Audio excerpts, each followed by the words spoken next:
దేవునికి మహిమ కలుగును గాక. ప్రభువు పేరట మీ అందరికీ వందనాలు, శుభాలు. మరణాతా. బాగున్నారా? మీ అందరూ బాగున్నారని తలంచుచు మన ప్రభువైన యేసుక్రీస్తు యొక్క దివ్యమైన నామమున శుభములు, వందనాలు తెలియపరుస్తున్నాను. ప్రియులారా, ఈ సాయంకాల సమయంలో మరొక పర్యాయం దేవుని యొక్క శ్రేష్టమైన నామమున మీ అందరికీ శుభాలు తెలియపరుస్తున్నాను. ఎందుకంటే దేవుడు తన కార్యాలను బట్టి, తన ఆలోచన బట్టి నిన్ను నన్ను బలపరుస్తున్నారు. అందరిని బట్టి దేవదేవునికి వందనాలు చెల్లించే వారమై ఉన్నాం. కనుక ఈరోజు పాఠం కొరకు ప్రార్థన చేసుకుందాం. ప్రేమమయుడా, కరుణామయుడా, దయామయుడా, సృష్టికర్త, మహోన్నతుడా, మహాగణుడు అయిన మా ప్రభువా, నీకు వందనాలు, స్తుతులు, స్తోత్రాలు చెల్లిస్తూ నీ కృపను బట్టి, నీ ప్రేమను బట్టి నాయన, నీ ఆలోచన బట్టి, నీ తలంపును బట్టి ప్రభువా మమ్మలను సిద్ధపరిచి నడిపించి నీ వాక్యముతో కట్టి నడిపించినందుకు వందనాలు. ఉదయకాలం ఇప్పటి వరకు నీ సన్నిధి మాకు తోడుగా ఉంచి మమ్మల్ని బలపరిచిన ప్రభువా నీకు స్తోత్రాలు. ఈ సమయంలో నీ పాదములు ఎదుట చేరి స్తుతించే భాగ్యం, ఆరాధించే భాగ్యం, గణపరిచే భాగ్యం మాకు అందించి మమ్మల్ని బలపరిచి నడిపించిన ఓ ప్రభువా నీకు వందనాలు చెల్లిస్తూ ఈ సమయంలో ప్రార్థిస్తుండగా మా ప్రార్థన యావత్తు కూడా అంగీకరించి నెరవేర్పదాయిచ్చమని ఆత్మరక్షణకర్తని క్రీస్తు నామని అడుగుచున్నాను తండ్రి, ఆమేన్. మన తండ్రి అయిన దేవుని సహాయము సదా తోడుగా ఉండి ఆయన రాకడకు సిద్ధపరచును గాక, ఆమేన్. ప్రభునందు ప్రియా దేవుని బిడ్డలారా, ఈ ఉదయకాల శుభములు, సాయంకాల శుభములు మీ అందరికీ తెలియపరుస్తున్నాను. ఇక్కడ యేసు ప్రభు మత్తయి సువార్త 19వ అధ్యాయం 1-2 వచనాలు చూస్తే, ఆయన గలిలయ సముద్రములందు ఒడ్డుగా వెళుతున్నప్పుడు అనేకులు ఆయన వెంబడించినప్పుడు స్వస్థపరిచారు. ఆయన ఎటువంటి పనులు ఆయన చేశారు అనేది మనం గమనిస్తే, ఇక్కడ ఈ మాటలు చెప్పి చాలించిన తర్వాత గలిలయ నుండి యోర్దాను నది అద్దరైన యోదయ ప్రాంతము వచ్చెను. బహుజన సమూహము ఆయన వెంబడింపగా ఆయన వారిని అక్కడ స్వస్థపరిచెను. పరిచర్యలు ఆయన్ని శోధింపవలనని ఆయన యొద్దకు వచ్చారు. అంటే ప్రియులారా, ఈరోజు పాఠం ఏంటంటే స్వస్థపడుట, గ్రహించి ఆలోచించి స్వస్థపడుట అంటే జాగ్రత్త కలిగిండి దేవుని యొద్దకు రావటం. ఈ లోకంలో చాలా రకాలుగా, చాలా విధములుగా ప్రపంచంలో జరుగుతున్న విధములు మనం చూస్తున్నాం. అయితే మనిషి యొక్క విధానాలు, మనిషి యొక్క పద్ధతులు ఏ రకంగా క్రియేట్ అవుతున్నాయి, ఏ రకంగా జరుగుతున్నాయి అనేది మనం చూస్తే, ఇక్కడ గరుడ పురాణంలో ఏమని రాయబడుతుందంటే, మనుషులుగా జీవిస్తే పర్లేదు కానీ మనుషులు మృగాలుగా మారి జీవిస్తున్నారని గరుడుని పురాణంలో రాయబడిన మాటలు. నిజమే ప్రియులారా, మనుషులుగా జీవించట్లేదు, మనుషులు మృగాలుగా మాట్లాడి జీవిస్తున్నారు. అయితే ఇక్కడ మరొక వచనం మనం చదువునట్టు మార్కు సువార్త 10వ అధ్యాయంలో మనం గమనిస్తే, మొదటి వచనంలో మాట్లాడుతున్న ఈ మాటలు మనం ఒకసారి పరిశీలన చేద్దాం. ఏమని ఉన్నది ఇక్కడ? ఈ 10వ అధ్యాయంలో, ఆయన అక్కడుండి లేచి యోదయ ప్రాంతముకు యోర్దాను నద్దకు అద్దకు వచ్చి, ఆయన యోర్దాను అద్దరకు వచ్చి జనసమూహమును తిరిగి ఆయన యొద్దకు కూడి వచ్చిరి. ఆయన వాడుకు చొప్పున అంతటికి వారు బోధించుచును. పరిసయ్యులు ఆయన యొద్దకు వచ్చి ఆయన్ని శోధించుటకై పురుషుడు తన భార్యను ఎలాగూ విడనాడటం న్యాయమా అని ఆయన అడిగిరి. అందుకు ఆయన, మోషేమి ఆజ్ఞాపించును వారిని అడిగెను. వారు పరిత్యాగ పత్రిక రాయించి ఆమెను విడనాడవలెనని. ప్రియులారా, ఇక్కడ వంకర బుద్ధి కలిగిన మనుషులు చాలామంది భూమి మీద ఉన్నారంటే, శత్రువుకు ఇక్కడ సాతాను మనుషులు వేరు, వంకర బుద్ధి మనుషులుగానే బ్రతుకుతారు, కానీ వంకర బుద్ధి కలిగిన వారు చాలామంది ఉన్నారు. ఈ వంకర బుద్ధిని ఎవరో కూడా పోగొట్టలేమండి. చాలా దారుణంగా ఉంటారు వీళ్ళు, ఊహలకు కూడా అందరు వీళ్ళు.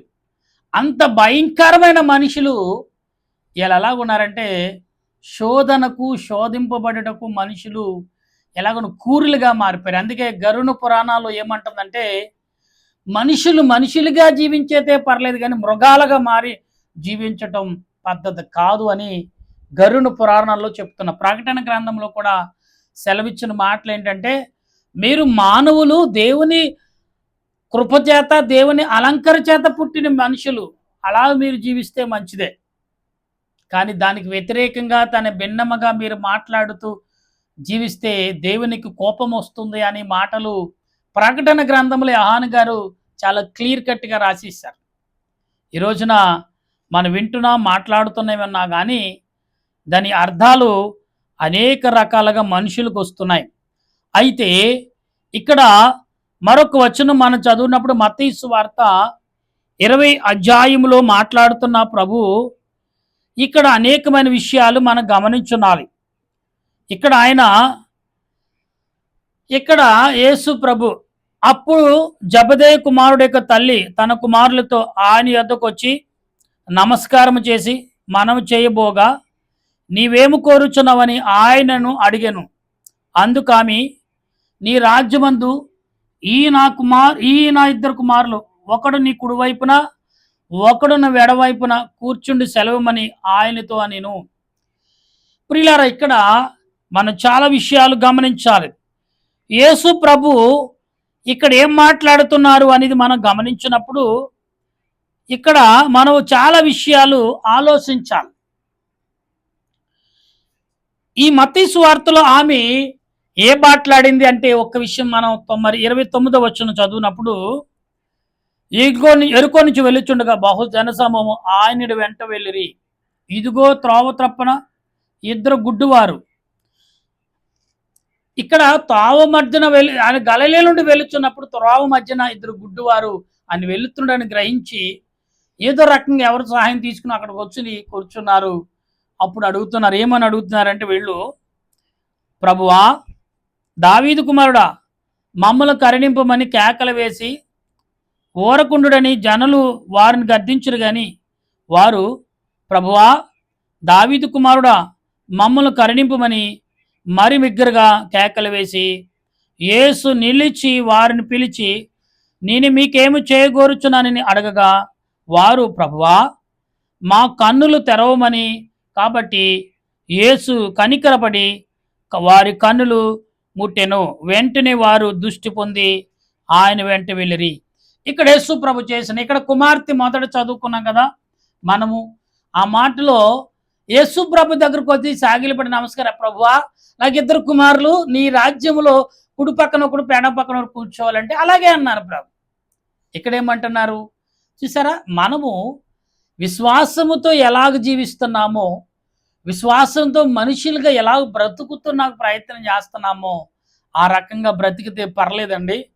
బ్రతుకుల్లో కూడా భిన్నమైన బ్రతుకులు, భిన్నమైన ప్రయాణంలో, భిన్నమైన ఆలోచనలోకి వెళ్ళిపోతుంటే దేవుడు ఏమాత్రం చూస్తూ ఉంటాడండి.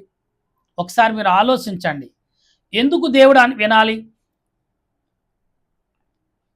ఎందుకు దేవుడు ఆలకించాలి?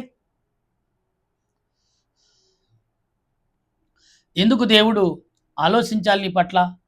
మనం మనుషులుగా దేవుని రూపము కలిగినప్పుడు దేవుని బిడ్డలుగా జీవించకపోయి ఆయనకి వ్యతిరేకంగా మనం జీవిస్తున్నాం, వ్యతిరేకంగా నడుచుకుంటున్నాం, వ్యతిరేకంగా మాట్లాడుతున్నాం, వ్యతిరేకంగా ప్రవర్తిస్తున్నాం.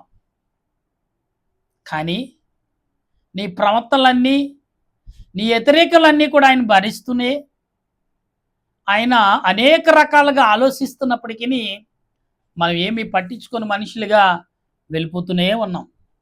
ఎంతవరకు కరెక్టు? ఒకసారి ఆలోచించండి. మరి ఎంతవరకు కరెక్ట్ ఇది? దేవుడు చెప్పుచున్నదేంటి, మనం చేయుచున్నదేంటి? దేవుడు పలుకుతున్నదేంటి, మనం చేసిన క్రియలేంటి? లేఖనము ద్వారా ఏం ప్రకటన చేస్తున్నాడు, మనం ఏమి ఆలోచన కలిగి ఉన్నాం? నా ప్రియమైన స్నేహితులారా, ఇక్కడ గుడ్డివాడు, అక్కడ మొదట చదువున్న వచనంలో కూడా అనేకులు స్వస్థపడారు. ఆనాడు కాలములోనండి రోగిష్టుల్ని ఊరు బయటికి గెంటేసేవారు. నది పక్కకో లేకపోతే కాలువ పక్కకో ఏదో పక్కని, ఊరు బయట ప్రజల మధ్యన ఉంటాకి వీల్లేదు. వీడు ఘోరమైన పాపి. అసలే వాడికంటే వాడి పశ్చాత్తాపంతో దేవుడు ఎప్పుడు వస్తాడా, దేవుడు ఎప్పుడు కరుణిస్తాడని ఎదురు చూస్తాడు. అతడు ఎలా అంటే పశ్చాత్తాపంతో ఎదురు చూస్తాడు. నిజంగా ఆరోగ్యంగా ఉండి, గొప్పగా ఉండి, ధనముతో, పేరుతో, గొప్ప అధికార బలంతో ఉన్నవారు నిజమైన రోగిష్ఠులు అని సృష్టి యావత్తు చెప్తుంది.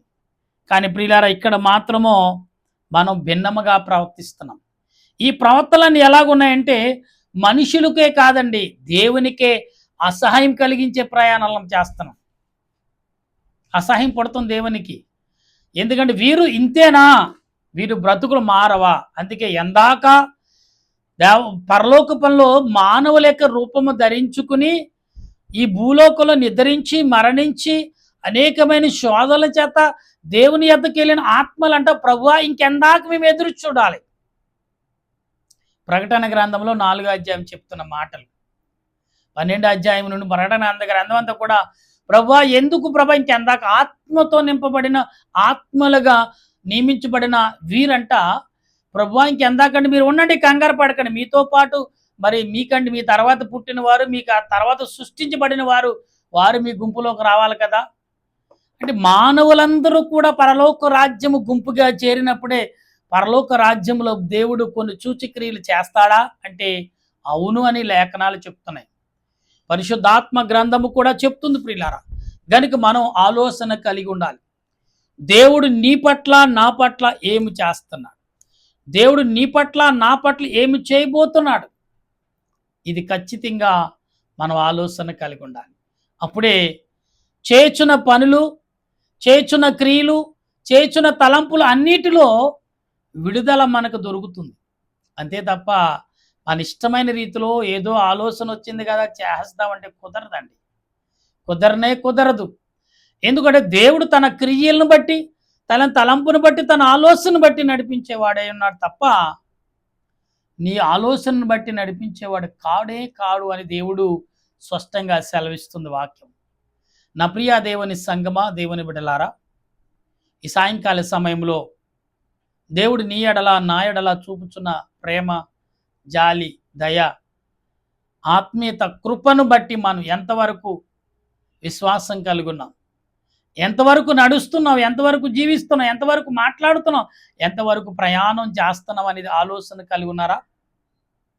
ఉంటే ఎలాగున్నాం, ఏ రకంగా ఉన్నాం, ఏ రకమైన తలంపులు కలిగి ఉన్నాం మనం ఒకసారి ఆలోచిద్దాం. దేవుడు నీతోటే మాట్లాడుతున్నాడు, కుమారుడు, కుమార్తె, నీవు ఇక్కడ గరుణ పురాణాల్లో చెప్పుతున్నట్టుగానే ప్రవర్తిస్తున్నావేమో. అవును, అక్కడ చాలా కఠినంగా, కానీ బైబిల్ గ్రంథంలో చాలా సున్నితంగా చెప్పబడింది. గరుడ పురాణంలో చాలా కఠినంగా మనుషుల మృగాలు అన్నాడు, ఇక్కడ మనుషులు మరి ఏంటి మార్పు చెందిన మనుషులు అంటాడు ప్రభు. అక్కడేం రాయబడింది, మనుషుల మృగాలు అని రాయబడింది. అందుకే యేసు ప్రభుకుని అక్కడ కఠినంగా ఏమంటున్నాడు, ఇదిగో కోటు సూర్యుడికి వెలిగి ఎలాగుంటుందో అక్కడ వేడి అక్కడ ఉంటుంది, ఆ వేడిలో ఆత్మ అల్లాడిపోతుందంట అనేది ఆ యొక్క గ్రంథాలు రాయబడి. బైబిల్ గ్రంథంలో నరకము పురుగు ఆరదు, అగ్ని ఆరదు, పురుగు సావదు అనే మాటను ప్రకటన గ్రంథం బైబిల్ గ్రంథంలో రాయబడింది, సున్నితంగా రాయబడింది. కానీ నిజంగా గరుణ పురాణంలో కూడా ఎంతగా కఠినంగా మనుషులకు అనుకూల, మనుషుల యొక్క మూర్ఖత్వాన్ని బట్టి రాసారేమో అంటాను. వాడి తీర్పులు ఎలాగుంటాయని గరుణ పురాణాలు చాలా భయంకరంగా ఉంటాయి. కానీ బైబిల్ గ్రంథంలో ఆ తీర్పులన్నీ కూడా బయట పెట్టలేదు. ఎందుకంటే దేవుడు క్షమించే మనసు కలిగిన వాడు, క్షమించే గుణము కలిగిన వాడు, క్షమించే ప్రేమ కలిగిన వాడు కాబట్టి ఆ రకంగా ఆయన క్షమిస్తాడు. యేసుప్రభు అందుకే ప్రయాసపడి భారం వచ్చిన సమస్తమైన జనులారా మీరు నా యొద్దకు రండి, మీకు విశ్రాంతి నేను కలుగజేస్తాను, మీకు విముక్తిని, మోక్ష మార్గమును, ఆదరణ, ప్రేమ, విశ్వాసం, భక్తి ఏంటో చూపిస్తాను, నిజమైన నిత్యమైన వెలుగేంటో మీకు కలగజేస్తానని ప్రభు చెప్తుంటే అబ్బే మాకు అక్కర్లేదు, మాకు అన్నీ తెలిసేలవయ్య అంటున్నాం. ఇదే మనుషులు పలికే మాట. అసూయపడుతున్నాం మనం ఎవరి మీద, దేవుని మీద. కానీ దేవుడే అసూయపడవలసిన వాడు. ప్రేమ చూపిస్తే మనం ఎల్లండే మాకు పని లేదా అని తిరుగుబాటు చేస్తాను. కానీ రేపు అన్న రోజుని, నీవన్నీ ఒక రోజు, నువ్వు చూసుకునే రోజు, నువ్వు ఆలోచించే రోజు, నువ్వు గమనించే రోజు, నువ్వు ఎదురు చూసే రోజు నీకంటే లేకుండా నిన్ను దాటి వెళ్ళిపోతే తెలుస్తుంది బాధ ఏంటో. ఆ రోజు ఏంటో నిన్ను దాటి వెళితే నీకు విలువేంటో అప్పుడు తెలుస్తుంది. ఓహో, ఆ రోజు దైవ గ్రంథములో మాటలు బోధకులు బోధిస్తే నేను గమనించలేదే. ఇవాళ బోధకులు కూడా మరి వీధికోకి ఇంటికోకి బోధకులు అయ్యారు, మంచిదే. కానీ ఎలాగంటే అవసరాలు తీర్చు దేవుని కొరకు రక్తము కార్చి దేవుని కొరకు మనం శ్రమ పడమని దేవుడు ఎక్కడ చెప్పాలి, ఆయనే మన కొరకు శ్రమ పడ్డాడు. కానీ ప్రయాసపడమంటున్నాడు ఆయన. ప్రయాసపడం ఏంటండి? రక్తం కార్చకపోయినా కన్నీరుతో ఒక కన్నీటి బొట్టైనా నీ ఎదుట నీ బిడ్డల కొరకు కారిస్తే ఆ కన్నీటి బొట్టు పరలోకంలో ద్వారములు తెరిచుటకు అవకాశం నీకు కలుగుతుందని ప్రభువు చెప్తున్నాడు. ఏంటి కన్నీటి బొట్టు? నువ్వు సన్నిధిలో దేవుని ఎదుట కన్నీటితో ప్రార్థన చేసినప్పుడంట ఆ కన్నీరు పరలోకములంట, అయ్యా ఇదిగో ఒక మానవుడి యొక్క కన్నీటి బొట్టిని రూపము ధరించుకుని ఎదుట నిలబడ్డాను, పరలోక ద్వారము తెరువయ్యా, ఆ మనుషుడు నశించిపోకుండా నీ రాజ్యములో సజీవుడిగా ఉండుట కదా నీ కన్నీరు పరలోకంలో సాక్ష్యం పలుకుతుందంట. అటువంటి కన్నీరు మనం కారుస్తున్నామంటే ఊరుకోండి మీరు చెప్తారు, కన్నీరు కార్చడం అయిన పెద్ద వింత అనవచ్చు. కానీ కన్నీరు విశ్వాసముతో విరిగి నలిగిన హృదయముతో వస్తుంది. అందుకనంట చనిపోయిన ఆత్మలంట కన్నీటి విలువలను చూసంట విలపిస్తాయంట ఆత్మలు. అందుకనే విలపించి ఆత్మలను ఆ మనుషుడికి ఏదో చేయాలని ఆసక్తి కలిగి ఉంటాయంట, కానీ ఏమీ చేయలేమంట. దానికి ఈ రోజున వింటున్న మీరు నేను మనమందరము కూడా దేవుని ఎడల విశ్వాసం భక్తి కలిగి విడుదల ప్రేమ గొప్ప ఆరోగ్యమును స్వస్థత కలిగి కృపను పరిశుద్ధాత్మ దేవుడు మనందరికి అందించును గాక. ఆమేన్. ప్రార్థన చేద్దాం. దయగల దేవా నీకు వందనాలు. స్వస్థత పడుట నాయన ఎన్నో రకములుగా స్వస్థతలు ఉన్నాయి బైబిల్లో. కానీ నాయన ఇదిగో నాయన గుడ్డివారిద్దరు, చెవిటివారు, మూగువారు, వికలాంగులు ఇద్దరు ప్రభా వచ్చి వేడుకుంటారు, అయ్యా దావీదు కుమారుడా మమ్మల్ని కరుణించుము, కాపాడుము, నా వల్ల నీకేం జరుగుతుంది, నువ్వు స్వస్థపడతావు, నువ్వు స్వస్థపరుస్తావదయ్యా, నీ వస్త్రాలు ముట్టుకున్నా నిన్ను చూసిన చాలయ్యని ఆశపడిన వారిని ప్రభు స్వస్థపరిచి వారికి జీవితాన్ని ఇచ్చిన దినాలు ఎంతో మంది సాక్షులుగా ఉన్నారు. నా ప్రియమైన కుమారులారా నీ కన్నీటి బొట్టు నీ యొక్క హృదయ చప్పుడు పరలోక రాజ్యంలో వినపడుతుందని గ్రహించావా? గ్రహిస్తే ఇప్పుడే ఆలస్యం లేదు, సమయం లేదు మిత్రుమా, దేవుడు సమీపించుచున్నాడని నువ్వు అనుకుంటే ప్రార్థించు, కన్నీటితో విలపించు. నీ కన్నీరు పరలోక రాజ్యముల ద్వారములు తెరిచుటకు తాళము చెవుగా మారుతాయనేది గ్రహింపు కలిగి ఉంటే ప్రార్థించి కృపను పరిశుద్ధాత్మ దేవుడు ఇప్పుడు ఎల్లప్పుడు నాకు, నా దేశ ప్రజలకు, నా బంధుమిత్రులకు, నా రక్త సంబంధులకు అందరకు పొట్ట చేతపడి బ్రతుకుతున్న ప్రతి వారికి నీ సన్నిధి కాపుదలు అందించి బలపరచమని క్రీస్తు ప్రభువు నామమున ప్రార్థన చేస్తూ బ్రతిమాలుచున్నాను పరమ తండ్రి. ఆమేన్. పరలోకమ పరమ తండ్రి నామను పరిశుద్ధపరచును గాక, నీ రాజ్యం వచ్చును గాక, నీ చిత్తం పరలోకమందు నెరవేరేటు భూమి యందు నెరవేరును గాక. మానవుడు మగ దైత్యము మన ప్రార్థన చేసిన వారిని క్షమించిన ప్రకారం మా ప్రార్థన క్షమించు, శోధనకి అకేం తప్పించు, రాజ్యము శక్తి మహిమా నిరంతరం నీవు నావు తండ్రి. ఆమేన్. ఏసురత్నమే జయం, అపాదిగా ప్రవేశరత్నమే జయం, అపలయం సంపూర్ణ విజయము, అపవాది గంతక నాశనం. హల్లెలూయా హల్లెలూయా. స్తోత్రం స్తోత్రం. ఆమేన్ ఆమేన్. మన తండ్రి అయిన దేవుని ప్రేమ, త్రియేక దేవుని కృప, పరిశుద్ధాత్మిక నీ యొక్క జీవితం ఇప్పుడు ఎల్లప్పుడు సదా తోడుగా ఉండిన రాకడకు సిద్ధపరచును గాక. ఆమేన్ ఆమేన్ ఆమేన్. మీ అందరికీ వందనాలు. మరణాతా.